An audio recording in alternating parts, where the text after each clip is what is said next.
Assalamualaikum warahmatullahi wabarakatuh. Apa kabar semuanya? Semoga dalam keadaan sehat dan tetap semangat belajar meski di rumah aja. Jangan lupa ketik nama kalian, kelas, dan nomor absen sebagai bentuk presensi pada pertemuan hari ini. Sebelum kita mulai belajarnya, kita baca basmalah bersama-sama. Bismillahirrahmanirrahim.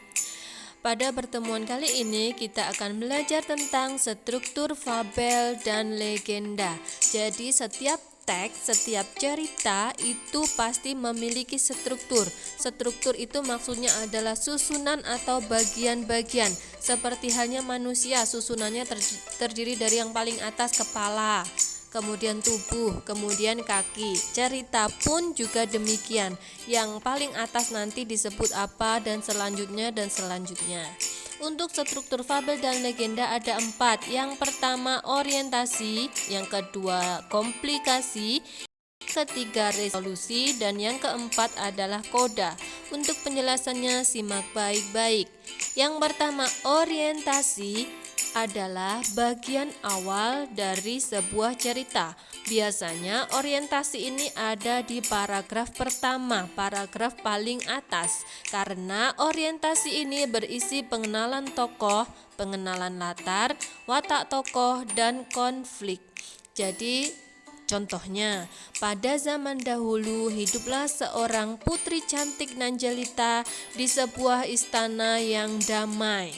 Contohnya, pengenalan tokohnya. Tokohnya adalah putri cantik nan jelita. Pengenalan latar. Latarnya ada di sebuah istana yang damai. Struktur yang kedua adalah komplikasi. Komplikasi ini berisi kejadian-kejadian atau peristiwa yang dialami tokoh. Pada komplikasi ini muncullah masalah-masalah hingga permasalahan yang dialami tokoh memuncak atau klimaks. Nah, komplikasi ini ada timbul masalah-masalah yang dialami oleh tokoh, baik itu tokoh protagonis maupun tokoh antagonis, sampai masalah tersebut memuncak. Selanjutnya, struktur yang ketiga adalah resolusi yang berisi pemecahan masalah yang dialami tokoh. Setelah masalahnya memuncak atau klimaks, maka masalahnya mulai menemukan jalan keluar hingga permasalahan tersebut selesai. Nah, ini ada di struktur bagian resolusi. Dan yang terakhir adalah struktur koda. Koda ini adalah bagian akhir dari sebuah cerita. Di dalam koda ini berisi pesan dan amanat yang ada pada cerita fabel atau legenda. Jadi fabel atau legenda ini adalah cerita rakyat yang mengandung banyak sekali pesan moral atau amanat. Dan amanat itu biasanya ada di akhir paragraf atau pada struktur koda. Nah, selanjutnya yuk kita belajar menelaah struktur teks cerita fabel berikut. Cerita fabel yang berjudul Kupu-kupu Berhati Mulia.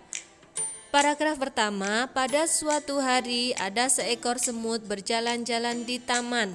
Nah, ini jelas adalah struktur bagian orientasi. Karena apa? Pada paragraf ini memperkenalkan tokoh. Tokoh dari cerita fabel ini adalah seekor semut. Tokoh latar ada di taman. Ini jelas orientasi.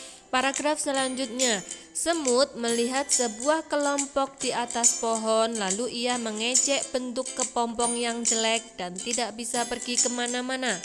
Nah, ini seekor semut tadi merasa dirinya sombong, merasa kepompong itu jelek, tidak bisa kemana-mana, dia sombong.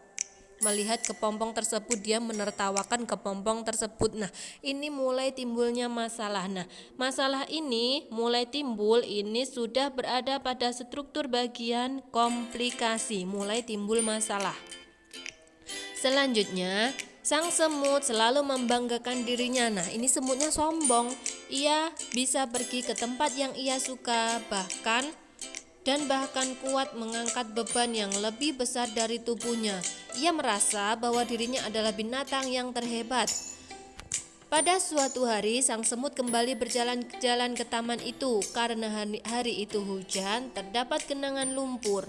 Lumpur yang licin membuat ia terjatuh ke dalam lumpur. Nah, setelah pengenalan masalahnya tadi adalah semutnya sombong, kemudian mengejek si kepompong. Lalu masalah peristiwa selanjutnya adalah ketika hujan, semutnya tergelincir dan jatuh ke dalam lumpur. Sang semut hampir tenggelam dalam genangan itu. Lalu ia berteriak sekencang-kencangnya untuk meminta bantuan. Nah, di sini masalah semut tadi mulai memuncak atau klimaks. Semutnya jatuh ke dalam genangan lumpur, kemudian ia tidak bisa menyelamatkan diri dan berteriak minta tolong. Ini adalah puncak permasalahan dari semut atau klimaks. Nah, pada paragraf 3 ini masih masuk dalam struktur bagian komplikasi. Selanjutnya, beruntunglah sang semut saat itu ada seekor kupu-kupu yang melihat. Kemudian kupu-kupu menjulurkan sebuah ranting ke arah semut. Nah, di sini mulai ada pemecahan masalah. Pemecahan masalah si semut yang jatuh ke dalam lumpur kemudian hampir tenggelam. Kemudian ada seekor kupu-kupu yang membantu semutnya dengan menjulurkan ranting kepada semut. Nah, mulai ada pemecahan masalah ini adalah struktur bagian resolusi karena masalahnya mulai meredam, mulai ada pemecahan dan selesai. Kemudian pada akhir paragraf ini adalah disebut koda. Kenapa koda? Karena pada akhir paragraf ini ada sebuah amanat, yaitu ternyata kepompong yang dulu ia ejek sudah menyelamatkan dirinya. Nah, ketika si semut merasa dirinya sombong kemudian mengejek kepompong yang jelek, ternyata dia malah menolong si semut ketika semut mengalami masalah. Akhirnya, sang semut berjanji kepada kupu-kupu bahwa ia tidak akan menghina semua makhluk ciptaan Tuhan. Apa amanat atau pesan moral dari cerita tersebut? Jangan pernah sombong kepada siapapun, karena bisa jadi orang yang kamu hina itu akan menolongmu ketika kamu dalam sebuah masalah. Itu adalah amanat atau pesan moralnya dari cerita tersebut. Selanjutnya, dari 4 struktur fabel dan legenda itu kita biasa menyingkat menjadi okerek. Supaya apa? Supaya lebih jelas untuk diingat, supaya kita tidak kesulitan untuk belajar. Kita singkat menjadi okerek.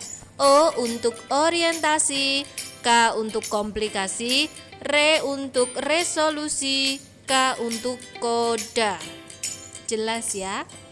Orientasi berisi pengenalan tokoh, pengenalan latar, dan pengenalan watak tokoh. Komplikasi berisi masalah, resolusi berisi pemecahan masalah, koda berisi amanat. Nah, sangat jelas sekali bukan?